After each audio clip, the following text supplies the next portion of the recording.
Hey guys, welcome back to Frenchy Soul. Sorry I haven't been around in a while, but I'm back. I am here, and today we are going to be doing a mukbang on what it's like to be a female chef. My most asked questions, which honestly are always the same. A little story time and some catching up. So let's get right into it because I'm hungry. And I have a tuna grinder, which I haven't had in a long time. I don't know why I had a taste for it today, which is some chips. I live in Connecticut, and that's pretty much like everybody's go-to. I feel like a really nice grinder with like plain Lay's chips. Yeah, that's the deal. So, oh man, let's just get right into it. What's it like being a female chef?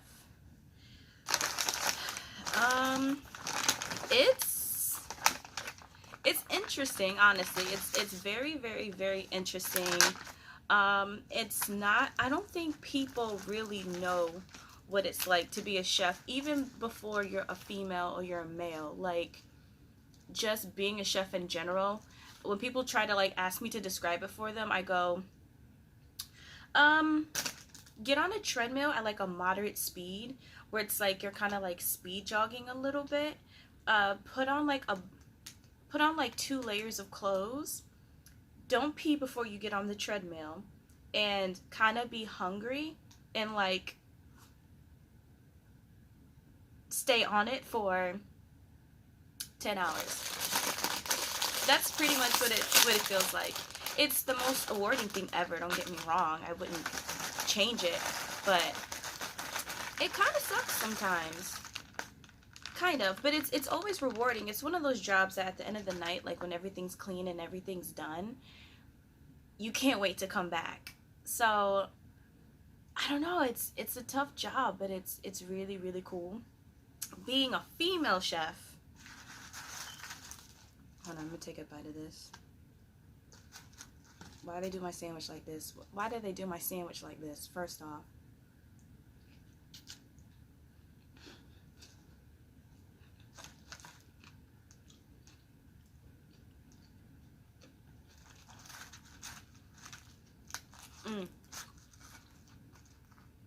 So, being a female chef, besides being a male chef, I think we just don't get recognized as much. And also people are more willing to do things for you, which I don't really like. Because I'm willing to lift heavy things, do things, I have ideas too. But I think just the masculine nature of the kitchen, even girls who have, like, women who have been there, like, longer than you, who've kind of gotten past the whole stereotypical, I'm a woman, I'm a girl, and I can't do anything. Even they kind of, like, look after you, too, and try to do things if you come off, like, soft-natured. And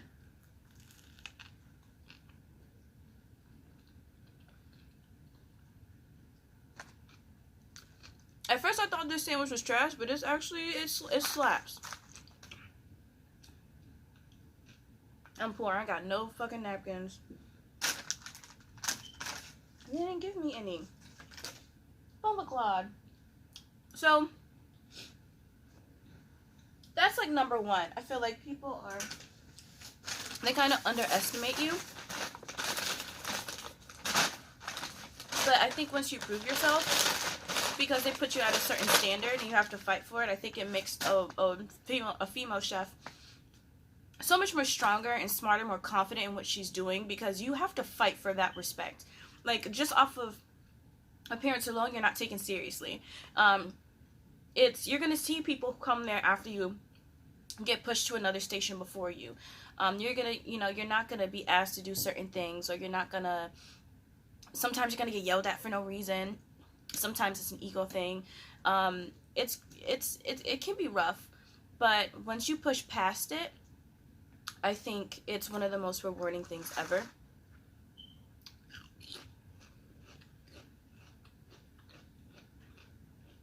Another thing people ask me is, what's your specialty? What do you love to cook? And you know what? I've been asked that question, like, I think every person I've ever met that's like, what do you do? And I'm like, oh, I'm a chef. And they're like, oh, like what's your specialty? And I'm like, damn, because I think it changes. I think it depends on what restaurant you're working at. If you're even working in a restaurant, not all chefs, stay in the kitchen. They do other things. Um, and you get bored, you want to grow. So I think maybe when I first started, I might have said that my passion, or what I thought I was really good at, was making pasta.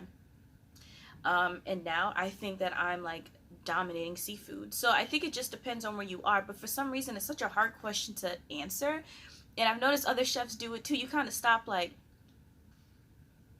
because I think once you tell like normal people, ghetto shit, we don't got cups around here. But I think that when you like tell the average person like what your specialty is, I think you're pretty much proclaiming that you've mastered it, like you're the best at that shit. And I'm not trying to do that. I'm not trying to say I make the best fucking seafood ever. I'm just saying I might be good at it. I love cranberry juice. Let's see. What else am I asked? I'm drawing a blank. I should have wrote this shit down.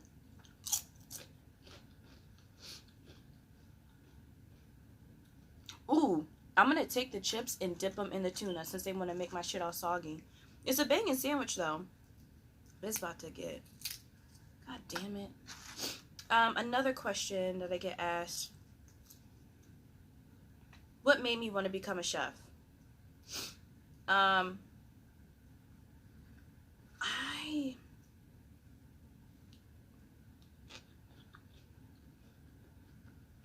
think lifestyle.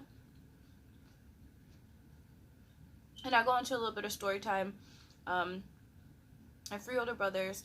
My mom, my dad was kind of like doing his own thing. I grew up like stepdads and things like that. My brothers were never really home, and my mom can't cook for shit. No, you know how your mom has like those like 5 things that like taste really good to you because she made them all your life, and they slap, and then like somebody will come over and be like, "The fuck is this?" It was kind of like that sort of thing. But I definitely started to take over like the whole cooking thing that I learned from my grandparents and things that they passed out, and I just found an enjoyment in it, and I felt good at it. Like it was one thing that I was good. I was never a strong student. I was strong in English and social studies, somewhat science, but I think like the real critical classes that you really had to hunch down on to to excel, I was good like paying attention. I could answer the questions, but I just hated like writing it down, or I'm still bad at like paperwork and stuff like that. Like I just don't like, I like to express my knowledge. I don't like to like write it down. There's something about a paper and pen that's like, this is stupid. I don't like it. So kudos to anybody out there who doesn't have that problem. Yeah, so I took over cooking, and I just kept cooking, and everybody who was around me just loved it. They said I was really good at it. They always wanted more, and I loved seeing like people's faces like when they were eating my food. I loved that I was making them happy. And I think that for me was why as I got older, I was like, you know what? I want to be a chef. If I'm going to be a chef, I'm going to be a goddamn good chef. And so I remember I went to culinary school where there's like dorms, and I actually did the Disney program, which I don't know if you guys watch that vlogger. Oh crap, what is his name? It's gonna bug me now. I don't know. Maybe I can find him and put him in a link below. But he like did all these like animation vlogs about his time and like in the Disney program, like working for Disney and stuff. Swoozy. Yes, if you guys ever get a chance, go check out his videos. They're awesome. And it was exactly the way he spoke on it. And maybe I'll do a story time on my Disney program, because it was an experience. I still have friends from like all over the world, but the partying,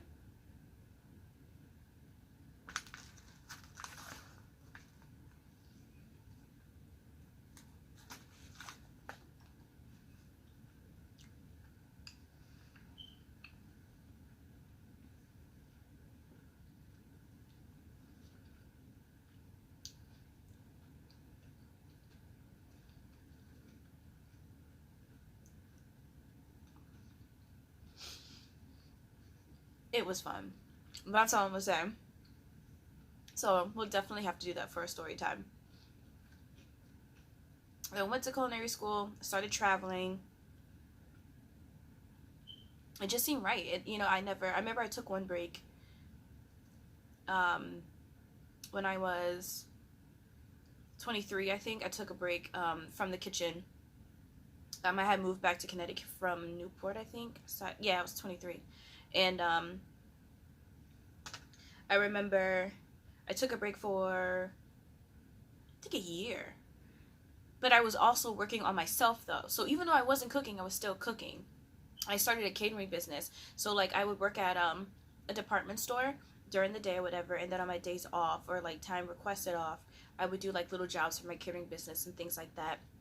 Meanwhile, still auditioning for, like, Food Network and all this stuff at the same time. I never stopped. I always kept auditioning to everything until I started to get phone calls back, which, let me know if you guys want a story time on what was it like being on Cooks versus Cons, because I'm back now, so we're gonna do so much stuff. So I want you guys to comment all below all the story times you want to hear, and we will do it.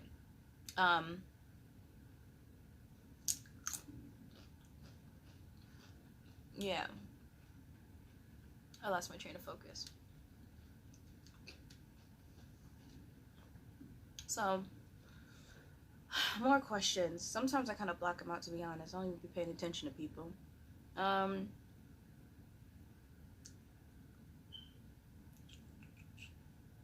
What's the hardest thing about working in the kitchen? The time spent away from your family. I don't see anyone. I haven't been to a cookout in, I think, like 3 years. I haven't been to a Christmas in like 3-4 years. I haven't been Mother's Day. Whoo! Years. Father's Day, everything. Excuse me, I'm always working. I think the only holiday I don't work on is like Christmas Eve. Actually, no. You usually have off Christmas, but you're usually so tired from whatever happened Christmas Eve, because usually you're slammed that you don't even get up. You just sleep right through Christmas. Usually, same with New Year's Eve, and the day before Thanksgiving. And some days I have work Thanksgiving if people like to order things. But it's kind of fun too, because even though, and don't get me wrong, I'm not bashing being a chef. I know this sounds like kind of like, well, what the hell? Why the fuck are you a chef if it sucks? Because it's rewarding, it's awesome. And even though I spent maybe like 24/7 with like a crew of maybe like 30 to 40 people day after day after day, those people become like your family. Like, you get so close to these people because you see no one else. And the weirdness in the kitchen is like they accept the really dark side of you that you can't really show on like a day-to-day basis to everybody else. Because I think that if the conversations that happen in the kitchen actually got out to like normal society, you guys would like make us all go to therapy. So so to like have those people around you that understand you, are going through it with you, that's something that's really rewarding too, because those people get to know you on a different level. It's like it's kind of like a circus in a way. It's pretty awesome. So yeah, I would say the hardest thing is, the time spent away, but at the same time, like they always say, you choose your friends and your family. So usually people you see on that level kind of end up being your family anyway. So it's kind of like I'm not really missing out on holidays because I'm spending it with the people that are closest to me.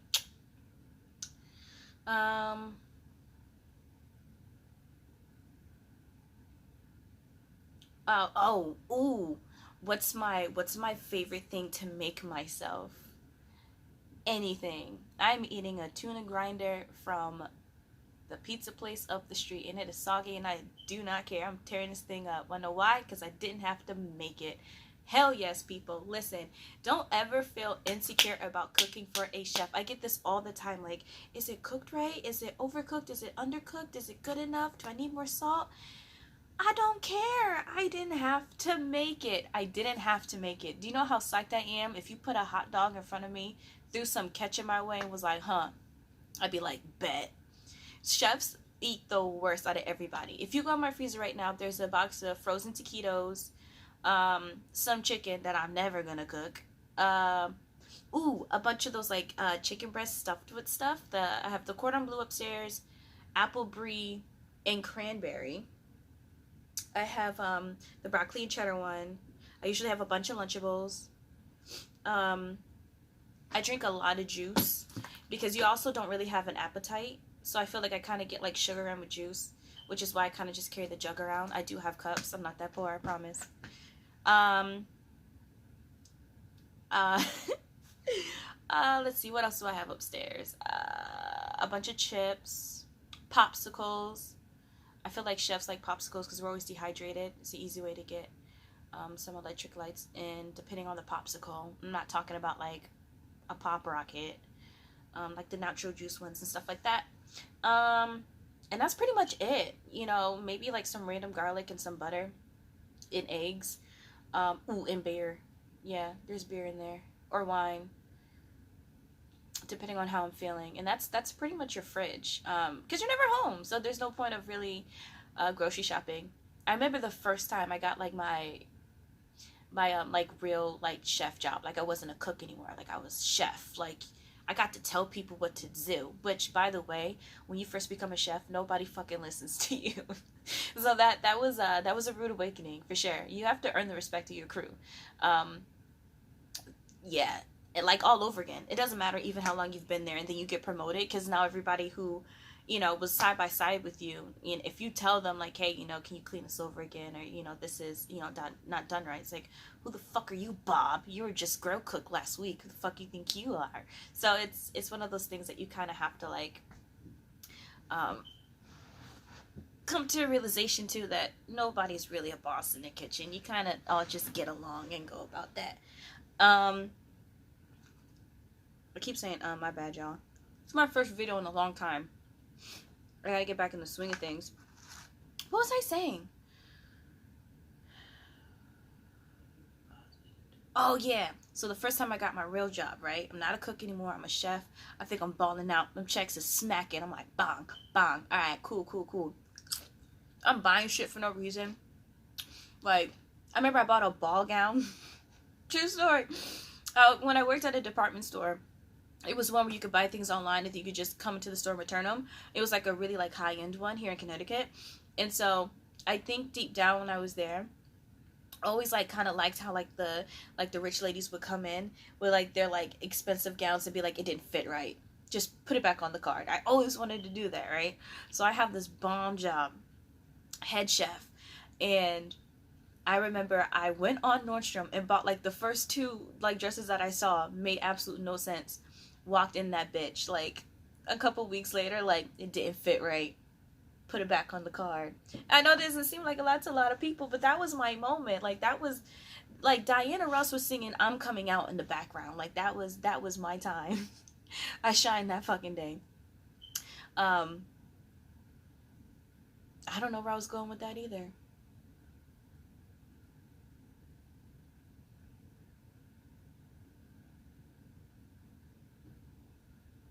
Oh yeah. So so I'm making all these checks and I made the mistake of filling up my fridge to full capacity. I think I spent like $400 at the grocery store on pure fuckery. And most of it went bad because I wasn't home to eat it. That was the whole point of that banter. But yeah, like I was doing stupid shit when I got my first job. But it's like that, you know, you're young, you're making like money where it's not like paycheck to paycheck. It was really nice. But yeah, so as a chef, you kind of learn early on, like don't even waste your money. You know, keep something either that's not gonna spoil, or eat something instant, or just eat at work. And most likely, that's another thing too. People are always like, why are you always so hungry? Or how come you have like if you come home, it's like why didn't you eat? Work in the kitchen. You guys, it doesn't really work like that. Number one, food costs. This is somebody's food that they're buying to make money off of. Number two, which by the way, if you're a head chef, is also your bonus. Number two, when you're working that hard to that capacity and you're sweaty and stuff like that, your stomach kind of shrinks and you don't really have an appetite. And I also think staring at food all the time also kind of kills it, because you're not really hungry. And then you usually go home, it's not till like 3 o'clock in the morning where it'll hit you that you're hungry, and then like you just want to scarf something so you can go back to sleep because you have to wake up, you know, not too much later.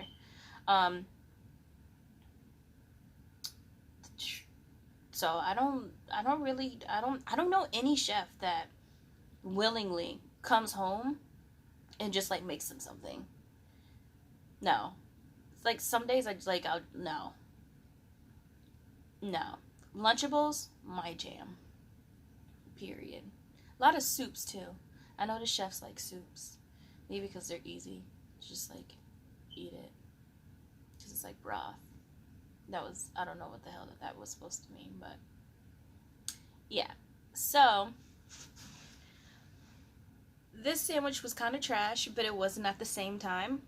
So I'm going to finish this, and I will see you guys in the next one. Thank you for watching my shit show. I know I rambled a lot, but it's really good to be back, and I have a lot of recipes coming. I really want to get to know you guys. Please reach out. I want to know what you guys want to see, what you want to learn how to cook. And also, if you haven't seen my other videos, please go and watch those as well. St. Patrick's Day hangovers, and we went to a gastropub, Keegan's in Middletown, Connecticut, which was really freaking awesome, where I had some of the best tater tots in my life. Also, go on Better Connecticut and watch all of my recipes where I teach you how to cook things from mussels to sage stuffed chicken to what did I do? Grilled strawberry tacos, cray shit. So if you want to do any of that, betterconnecticut.com, WFSB, just type in Victoria Ward and my recipe should pop up as well here on YouTube. And I will see you guys in the next one. Bye!